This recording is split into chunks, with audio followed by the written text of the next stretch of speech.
जिवंत देव, जो पवित्र प्रभू येशू ख्रिस्ताच्या नावाला धन्यवाद देऊ. गलातीकरास पत्र याचा 2 अध्याय 5 वचनापासून मी आपल्यासाठी वाचतो. स्वार्थाचे सत्य तुम्हाजवळ राहावे म्हणून आम्ही त्यांना घटकाभरही वश होऊन मान्य झालो नाही, परंतु कोणीतरी प्रतिष्ठित म्हणून जे मानले जात होते ते कसे असो त्यांचे मला काही नाही. माणसाला देव तोंडावरून मानित नाही.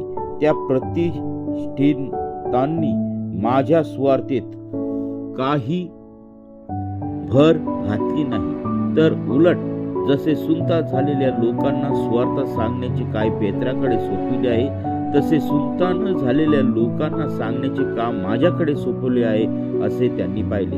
कारण ज्याने पेत्राला सुनता झालेल्या लोकात प्रेषितपणा चालवायस शक्ती पुरवली, त्याने मलाही परराष्ट्रीयात तो चालवण्यास शक्ती पुरवली. वाचलेले वचन देव आशीर्वादित करू.